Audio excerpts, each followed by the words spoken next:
Assalamualaikum warahmatullahi wabarakatuh. Perkenalkan, saya Muhammad Abdul Latif, dosen pendidikan guru pendidikan anak usia dini, Fakultas Keguruan dan Ilmu Pendidikan Universitas Trunojoyo Madura. Riwayat pendidikan saya: S1 Program Studi Pendidikan Islam Anak Usia Dini, Universitas Islam Negeri Sunan Kalijaga Yogyakarta, lulus pada tahun 2018. Melanjutkan jenjang S2 pada program studi Magister Pendidikan Islam Anak Usia Dini, Universitas Islam Negeri Sunan Kalijaga Yogyakarta, lulus pada tahun 2020. Saat ini saya bertugas di program studi pendidikan guru pendidikan anak usia dini, Fakultas Keguruan dan Ilmu Pendidikan Universitas Trunojoyo Madura. Saat ini saya mengampu mata kuliah wajib dan juga mata kuliah pilihan. Antara lain, yang pertama, metodologi pengembangan kemampuan sosial emosional anak usia dini, metodologi pengembangan kemampuan perilaku, agama, moral, afektif dan disiplin, analisis kebijakan PAUD, penulisan karya ilmiah, mendongeng anak usia dini, komunikasi dalam pembelajaran, public speaking, project based rintis bisnis PAUD. Yang terakhir, mata kuliah perkembangan anak. Mata kuliah tersebut memberikan manfaat bagi mahasiswa, terutama untuk meningkatkan ilmu pengetahuan dan juga untuk mendukung capaian profil lulusan program studi, antara lain bekerja sama dan memiliki kepekaan sosial serta kepedulian terhadap masyarakat dan lingkungan. Yang kedua, menguasai konsep dan prinsip berkomunikasi pada anak, teman sejawat, dan orang tua. Yang ketiga, mampu mengambil keputusan secara tepat dalam konteks penyelesaian masalah-masalah di bidang PAUD berdasarkan pada hasil analisis data dan informasi. Yang terakhir, mampu melakukan komunikasi yang efektif dengan anak, teman sejawat, dengan orang tua, dan instansi-instansi terkait. Mata kuliah yang akan saya sajikan yaitu mata kuliah metodologi pengembangan kemampuan sosial emosional anak usia dini, yang mana pada mata kuliah tersebut mahasiswa harus mampu mencapai pembelajaran mata kuliah atau disebutnya CPMK. Yang pertama, mahasiswa mampu bekerja sama dan memiliki kemampuan sosial serta kepedulian terhadap masyarakat dan lingkungan. Yang kedua, mahasiswa mampu menguasai konsep dan prinsip berkomunikasi pada anak, orang tua, dan juga teman sejawat. Yang ketiga, mahasiswa mampu mengambil keputusan secara tepat berdasarkan konteks penyelesaian masalah di bidang PAUD sesuai dengan hasil analisis informasi ataupun data. Yang terakhir, mahasiswa mampu melakukan komunikasi yang efektif dengan anak, orang tua, teman sejawat, dan instansi-instansi lainnya. Nah, pada mata kuliah tersebut, metode yang digunakan adalah metode pembelajaran ceramah, metode demonstrasi, metode diskusi, dan berbasis proyek.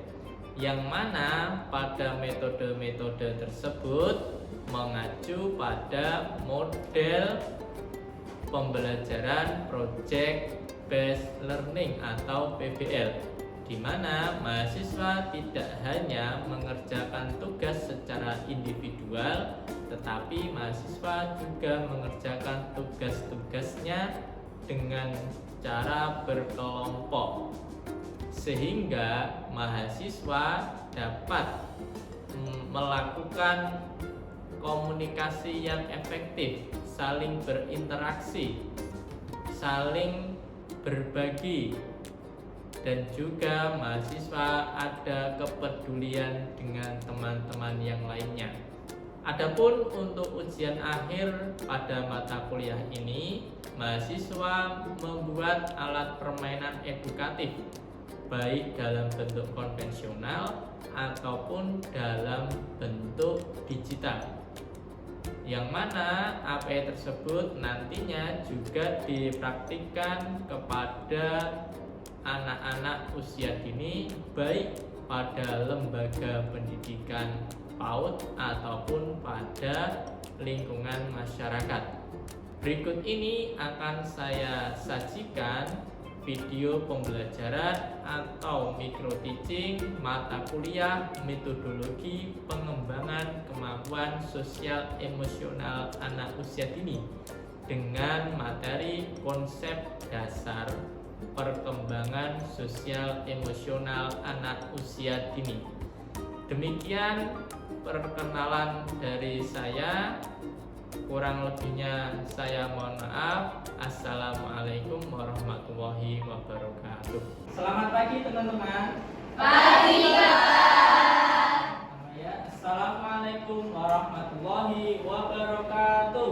Waalaikumsalam warahmatullahi wabarakatuh. Selamat pagi teman-teman, apa kabar? Baik. Selamat pagi teman-teman, apa kabar? Baik. Selamat pagi teman-teman, selamat pagi teman-teman, selamat pagi semuanya, apa kabar? Baik. Alhamdulillah semuanya dalam keadaan baik dan keadaan sehat walafiat.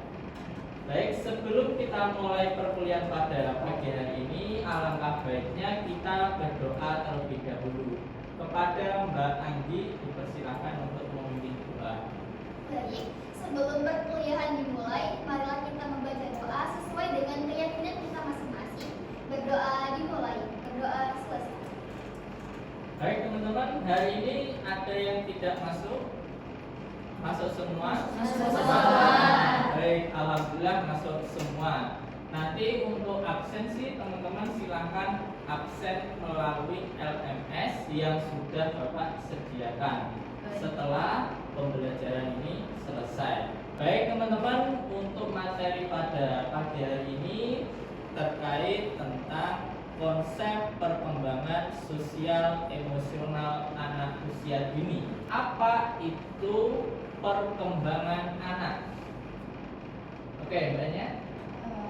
Sebelumnya perkenalkan nama saya Nuralisa. Jadi untuk perkembangan itu sendiri yaitu bersifatnya kualitatif, tidak bisa dipegang angka dan berlangsung seumur hidup. Oke, berlangsung seumur hidup. Oke, selanjutnya ada lagi siapa? Ya. Melibatkan berbagai aspek seperti aspek fisik kognitif, di mana yaitu untuk kemampuan berpikir dan risiko sosial yaitu emosi dan interaksi sosial. Oke, kita lihat ya. Jadi perkembangan itu adalah perubahan yang dilakukan secara kualitatif. Jadi pengukuran perkembangan itu dilakukan secara kualitatif, tidak bisa secara angka. Ya. Kenapa kok perkembangan itu secara kualitatif? Misalnya contoh, anak usia 2 tahun belum bisa berbagi. Di usia 3 tahun anak mulai bisa berbagi. Nah, itu contoh dari perkembangan. Nah, selanjutnya yang kedua, apa yang teman-teman ketahui tentang pertumbuhan? Siapa? Ya, lagi. Sebelumnya perkenalkan nama saya Dina. Menurut saya pertumbuhan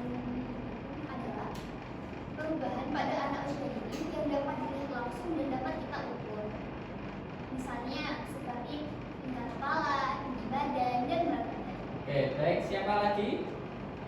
Ya. Izin menjawab, perkenalkan nama saya Syifa Bunun. Untuk pertumbuhan sendiri merupakan sebuah proses perubahan fisik anak yang dapat diukur dan dilihat secara langsung. Biasanya pertumbuhan ini dilakukan untuk mengecek kesehatan dan perkembangan gizi anak seperti tingkat kepala, tinggi badan, dan berat badan. Oke, baik. Jadi pertumbuhan itu adalah perubahan yang dialami anak dan dapat diukur dengan angka atau kuantitatif. Contohnya tinggi badan. Dulu kalian waktu kecil tinggi badannya misalnya 10 cm. Kemudian di usia 1 tahun naik menjadi 15 cm. Nah, itu namanya pertumbuhan. Atau teman-teman anak yang belum bisa berdiri mulai dari merangkak dulu. Jadi merangkak dulu baru berdiri, itu namanya pertumbuhan. Kita lanjutkan tentang prinsip perkembangan anak. Nah, dalam prinsip perkembangan anak itu yang pertama adanya perubahan. Nah, ini jelas kenapa perkembangan itu adanya perubahan. Kalau anak-anak itu tidak berubah, maka anak-anak itu berarti tidak berkembang. Maka dalam Permendikbud sudah diatur bahwa kalau anak usia 3 sampai 4 tahun itu perkembangan sosialnya nanti mulai berbagi atau mulai berinteraksi. Nah, itu yang pertama adanya perubahan. Yang kedua, bahwa perkembangan awal itu dia lebih kritis ya dibanding usia selanjutnya. Yang ketiga, perkembangan itu adalah hasil daripada proses kematangan dan belajar. Maka di anak usia dini bahwa perkembangan itu yang dilihat adalah prosesnya, bukan hasilnya. Yang keempat, bahwa perkembangan itu bisa diramalkan. Artinya apa? Artinya teori perkembangan itu sudah ada, sehingga perkembangan anak-anak di Indonesia nanti mengikuti dari teori-teori yang sudah ada. Sehingga apakah bisa anak-anak tiba-tiba sudah usia 1 tahun kemudian dia sudah bisa membaca, sudah bisa menulis? Kemungkinan besar itu belum bisa. Kenapa? Karena tidak sesuai dengan pola-pola yang sudah diramalkan. Yang terakhir, adanya perbedaan antar individu. Jadi dalam perkembangan, prinsip perkembangan itu anak kembar pun dia berbeda, tidak mungkin sama. Oke, selanjutnya kita masuk pada materi tentang sosial emosional. Kalau tadi sudah membahas perkembangan dan pertumbuhan, sekarang sosial emosional. Nah, apa yang teman-teman ketahui tentang sosial? Ya. Izin menjawab Bapak, sebenarnya perkenalkan nama saya Nini. Jawabannya, kemampuan sosial anak adalah kecakapan anak dalam berinteraksi, berbagi, dan menyesuaikan diri dengan orang lain. Oke, baik. Siapa lagi? Ya.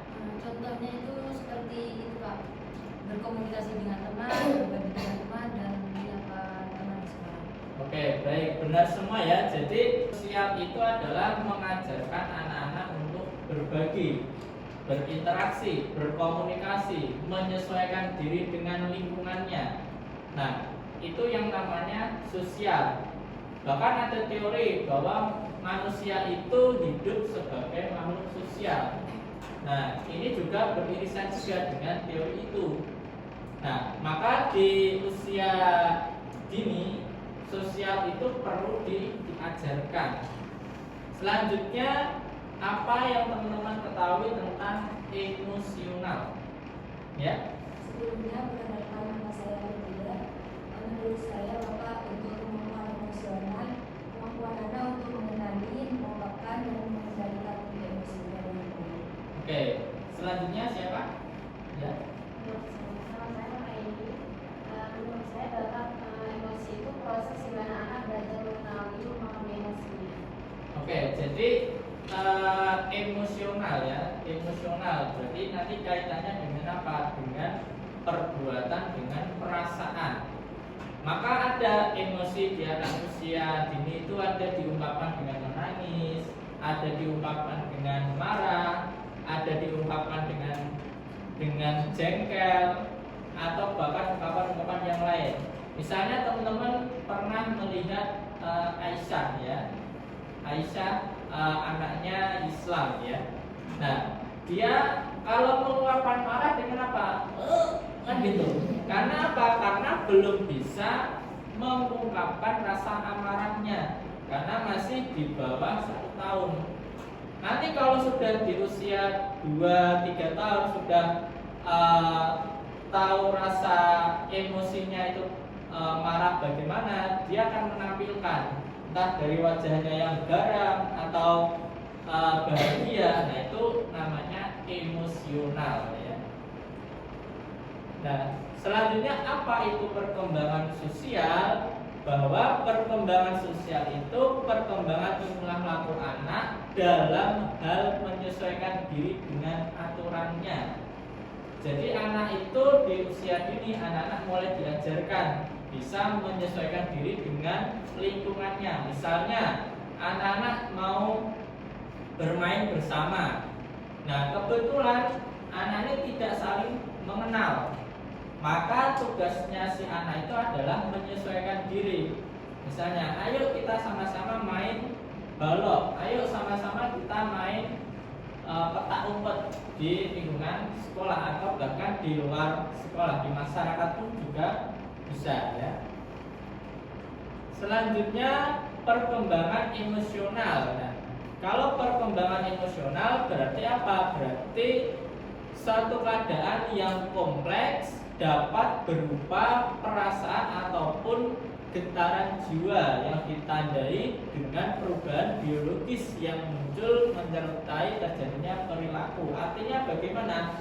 Artinya kalau emosi itu perasaan yang di dalam diri. Misalnya teman-teman di sini sedang emosi dengan seseorang, maka di dalam jiwanya, di dalam dirinya teman-teman ini merasakan hal yang mungkin gerusan-gerusuh ya, atau gundah, nggak enak gitu ya. Mau masuk hari ini nggak enak, ataupun teman-teman sedang ada masalah dengan UTS-nya di waktu sebelumnya, tugasnya belum diselesaikan dengan baik. Nah, hati teman-teman, jiwa teman-teman ini merasakan kok kurang enak ya. Nah, itu namanya adalah emosional ya. Sebelum kita lanjutkan materi, Bapak ada ice breaking tentang sosial emosional ya. Saya minta tolong 2 mahasiswa untuk maju ke depan. Siapa? Oke, silakan maju. Kita contohkan gerakannya ya. Nah, ikuti contoh dari saya ya. Banyak mungkin di sini ya. Biar lihat saya ya. Jadi lagunya begini. Aku ingin jadi teman baikmu. Gantian yang kiri. Aku ingin jadi teman baikmu. Kedua tangan. Aku ingin jadi teman baikmu. Teman baik, teman baik, teman baikmu. Oke ya. Oke, teman-teman yang lain bisa mengikutinya. Dan kita tolong untuk berdiri berpasangan ya. Sudah berpasang-pasangan? Ya. Pertama tangan kanan dulu. Yang tangan kanan dulu ya. Teman-teman minta tolong juga sambil bernyanyi ya. Oke, 1, 2, 3. Aku ingin jadi teman baikmu. Aku ingin jadi teman baikmu. Dua tangan. Aku ingin jadi teman baikmu. Teman baik, teman baik, teman baikmu. Oke, terima kasih teman-teman ya. Jadi ini lagu untuk bekal teman-teman ketika nanti belajar di lembaga PAUD. Ini salah satu contoh untuk mengembangkan sosial emosionalnya ya. Jadi sosialnya bagaimana? Sosialnya pada saat mengajak teman-teman ya. dia melakukan gerakan ini gitu ya, dia harus saling berkomunikasi. Emosinya di apa? Perasaannya gitu ya. Ketika yang terakhir teman baikmu, nah mungkin bisa improvisasi dengan mengungkapkan perasaannya, dengan menunjukkan wajahnya mau bahagia atau wajahnya yang terjelek. Nah itu juga bisa ya. Ini namanya improvisasi ya dari laku sosial emosional ini. Oke, kita lanjutkan materinya tentang faktor perkembangan sosial. Apa faktor-faktor yang mempengaruhi sosial anak? Siapa yang mau menjawab? Ya. Ada faktor teman sebaya sama faktor bawaan atau biologis.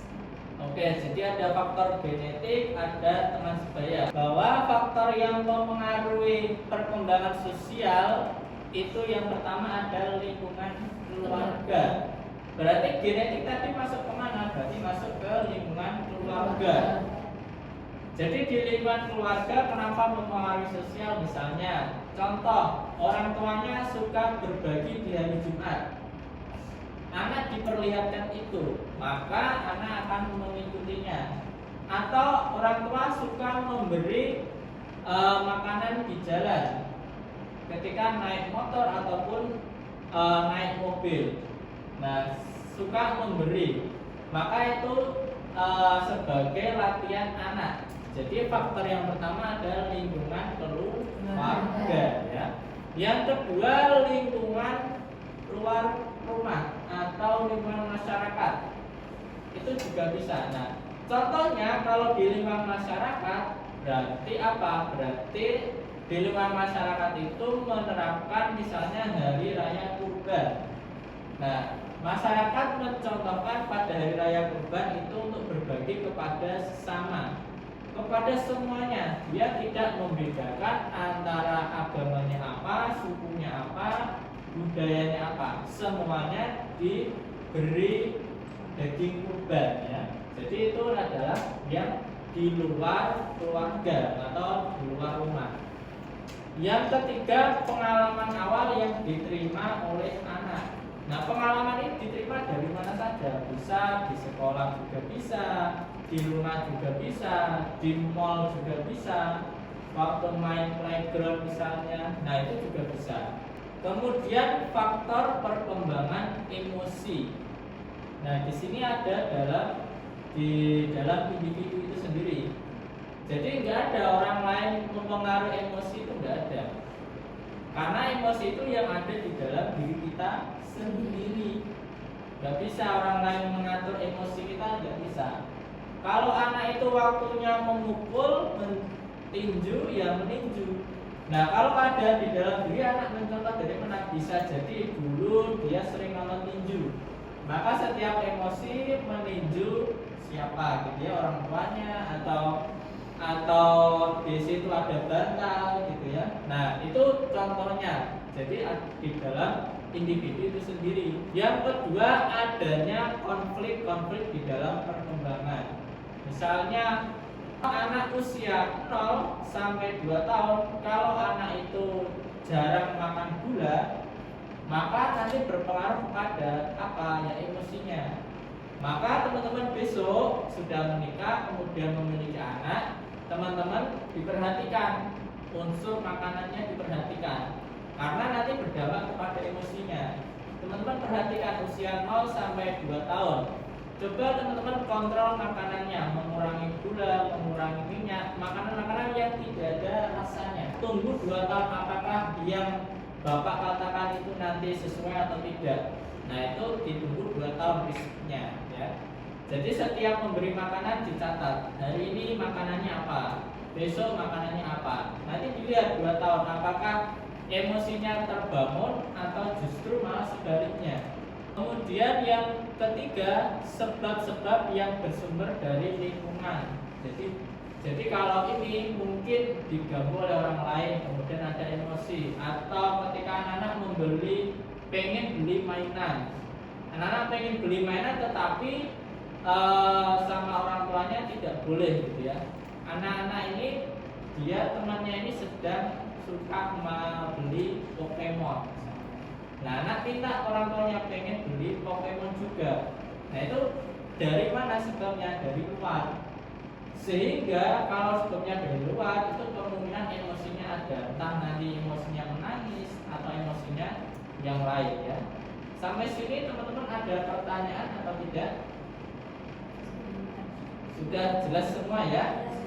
Oke ya.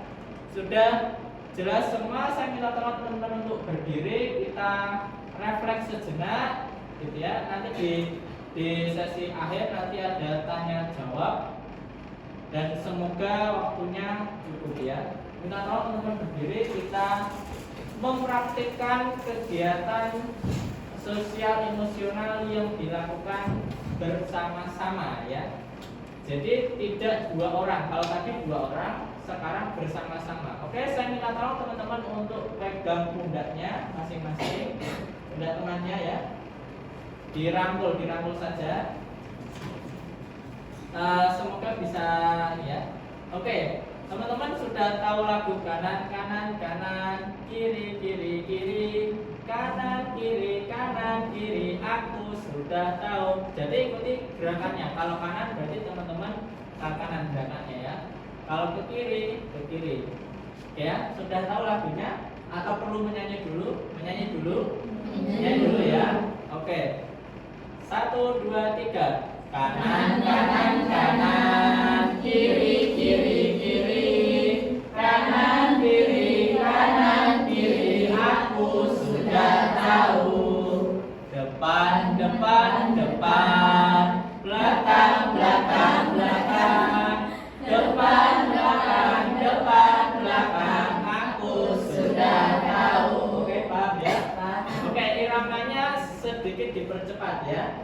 Oke, 1 2 3. Kanan kanan kanan, kiri kiri kiri, kanan kiri aku sudah tahu. Depan depan depan, belakang belakang belakang, depan belakang aku sudah tahu. Oke, dipercepat sedikit ya lagunya ya. 1 2 3. Kanan kanan kanan, kiri kiri kiri, kanan kiri aku sudah tahu. Depan depan depan, belakang belakang belakang, depan belakang aku sudah tahu. Oke, silakan duduk ya. Oke, baik teman-teman. Kesimpulan pada pertemuan pagi hari ini adalah bahwa perkembangan sosial emosional pada anak usia dini itu penting untuk dikembangkan. Kenapa? Karena pada masa golden age, pada masa anak usia dini itu perkembangannya berkembang secara cepat. Jadi tidak bisa perkembangan itu diulang lagi. Misalnya sudah usia 2 tahun, Pak saya mau kembali lagi ke usia 1 tahun, tidak bisa.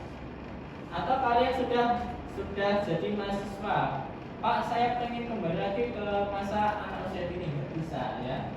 Berarti karena perkembangan itu nggak bisa diulang, maka ini penting untuk diberikan stimulus secara tepat sehingga perkembangan itu bisa berjalan sesuai dengan pola-pola yang sudah diramalkan tadi.